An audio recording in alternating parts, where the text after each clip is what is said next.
नमस्कार दोस्तों। आज के वक्त में एक ऐसा बिजनेसमैन है जिन्हें आप माफिया भी कह सकते हैं तो भी कोई गलत बात नहीं होगा। आखिर वह कौन है? तो वह है गौतम अडानी, जो भारत के दूसरे सबसे अमीर व्यक्ति हैं। 2020 में गौतम अडानी के पास लगभग $10 बिलियन की संपत्ति थी, लेकिन आज के वक्त में उनकी संपत्ति लगभग $70 बिलियन के करीब है। गौतम अडानी के पास कई सारी कंपनियां हैं जो अडानी ग्रुप के अंडर में आती हैं। दोस्तों, गौतम अडानी एक ऐसे बिजनेसमैन हैं जो हमेशा विवादों में रहते हैं और इसी वजह से उनकी कंपनियों का शेयर कभी ऊपर तो कभी नीचे होता रहता है। अडानी ग्रुप की लगभग 10 कंपनियां शेयर मार्केट में लिस्टेड हैं, जिसमें से 7 कंपनियों को गौतम अडानी ने खुद बनाया है और 3 कंपनियों को खरीदा है। सोचने की बात यह है कि गौतम अडानी ने ये सारी कंपनियां मात्र 5 सालों में ही बनाया है। ऐसा कहा जाता है कि मोदी जी और गौतम अडानी बहुत अच्छे मित्र हैं। इसी वजह से कई सारे प्रोजेक्ट अडानी ग्रुप की कंपनियों को ही मिल जाते हैं। दोस्तों, गौतम अडानी पर हमेशा कोई ना कोई आरोप लगाते रहते हैं। कभी कांग्रेस के लीडर राहुल गांधी आरोप लगाते हैं तो कभी अमेरिका की कंपनी हिंडनबर्ग आरोप लगाती है, और अभी की बात करें तो अमेरिकन गवर्नमेंट ने गौतम अडानी को अरेस्ट करने के लिए आदेश दिया है। आखिर गौतम अडानी करते क्या है कि उन पर इतने सारे विपत आ जाती है? तो दोस्तों, आज इस वीडियो में आपको बताएंगे कि गौतम अडानी ने कैसे जीरो से करोड़ों की कंपनी बनाई। इसके साथ ही गौतम अडानी पर कभी हिंडनबर्ग तो कभी अमेरिकन सरकार पीछे क्यों पड़ जाती है।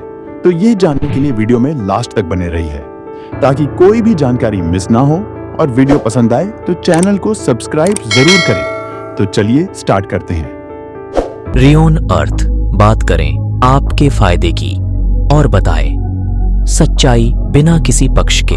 दोस्तों, क्या आपने कभी सोचा है कि एक साधारण परिवार में जन्मा इंसान भारत के सबसे बड़े उद्योगपतियों में से एक बन सकता है?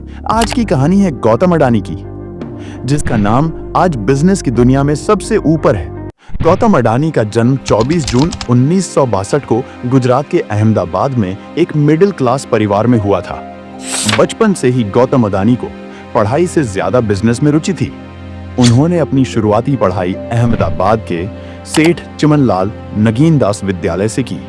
इसके बाद कॉमर्स की पढ़ाई के लिए गुजरात यूनिवर्सिटी में दाखिला लिया, लेकिन जल्द ही पढ़ाई छोड़ दी क्योंकि उनका सपना कुछ बड़ा करने का था। कॉलेज छोड़ने के बाद 18 साल की उम्र में गौतम अडानी मुंबई पहुंचे। वहां उन्होंने हीरे के कारोबार में काम करना शुरू किया। कुछ ही सालों में उन्होंने बिजनेस की बारीकियों को समझ लिया, लेकिन उनके सपने यही खत्म नहीं हुए। 1981 में उनके भाई ने उन्हें अहमदाबाद बुलाया और प्लास्टिक का कारोबार शुरू किया। यहीं से उनकी बिजनेस जर्नी की असली शुरुआत होती है। 1988 में गौतम अडानी अपनी पहली कंपनी अडानी एंटरप्राइजेस को बनाया। शुरुआत में यह कंपनी एग्रीकल्चर और एनर्जी के क्षेत्र में काम करती थी, लेकिन उनकी असली पहचान बनी जब उन्होंने 1995 में मुंद्रा पोर्ट का निर्माण किया। आज मुंद्रा पोर्ट भारत की सबसे बड़ी प्राइवेट पोर्ट है।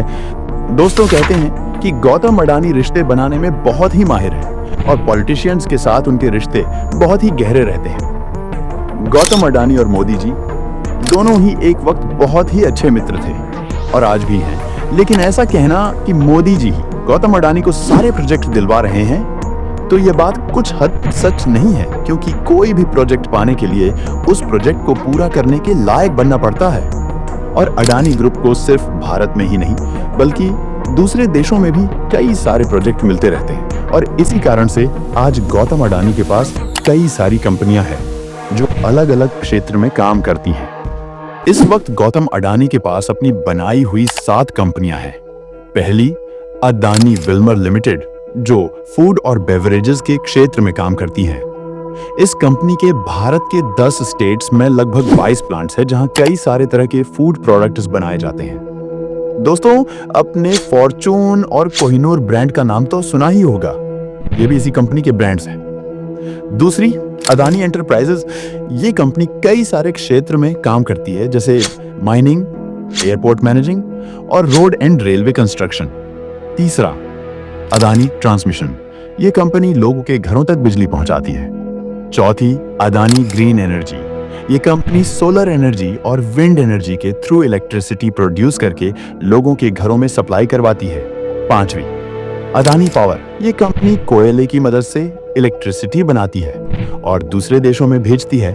6वीं, अदानी टोटल गैस। ये कंपनी लोगों के घरों में कुकिंग गैस सप्लाई करवाती है।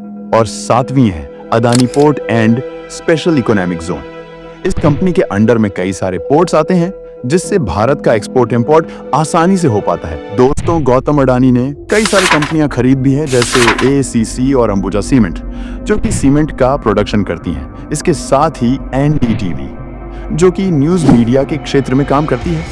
इसके अलावा गौतम अडानी के पास और भी कंपनियां हैं जो शेयर मार्केट में लिस्टेड नहीं है। अब बात करते हैं कि आखिर गौतम अडानी पर इतने सारे आरोप क्यों लगाए जाते हैं। दोस्तों, 2022 में अदानी ग्रुप का मार्केट कैपिटलाइजेशन लगभग $206 बिलियन था, लेकिन अमेरिका की एक short seller firm Hindenburg research ये आरोप लगाया कि अदानी ग्रुप के कंपनियों का शेयर ओवर वैल्यू है और कंपनियों पर बहुत सारे लोन्स हैं। ये बात सच थी और ये बात लोगों को पता भी थी, लेकिन रिपोर्ट आने से शेयर गिरने लगे। बाद में सुप्रीम कोर्ट ने अदानी ग्रुप को क्लीन चिट दे दिया और अभी हाल ही में अमेरिकन गवर्नमेंट ने गौतम अडानी को अरेस्ट करने के लिए वारंट जारी किया है। ऐसा कहा जा रहा है कि गौतम अडानी ने अमेरिका के लोगों से बॉन्ड के जरिए पैसे लिए थे, जो कि भारत के पावर प्रोजेक्ट में इन्वेस्ट करने थे। लेकिन अमेरिकन गवर्नमेंट का आरोप है कि गौतम अडानी ने प्रोजेक्ट को पाने के लिए पैसों को रिश्वत के रूप में प्रयोग किया। ये बात कितनी सच है, ये तो कुछ दिनों के बाद ही पता चलेगा। लेकिन दोस्तों, गौतम अडानी की कहानी हमें सिखाती है कि सपने बड़े हो तो सफलता का रास्ता अपने आप बन जाता है। उनकी मेहनत और लगन ने उन्हें उस मुकाम तक पहुंचाया है जहां हर कोई पहुंचने की ख्वाहिश रखता है। तो दोस्तों, इस पर आपका क्या विचार है, कमेंट बॉक्स में जरूर बताएं। तो मिलते हैं अगली वीडियो में, तब तक के लिए जय हिंद।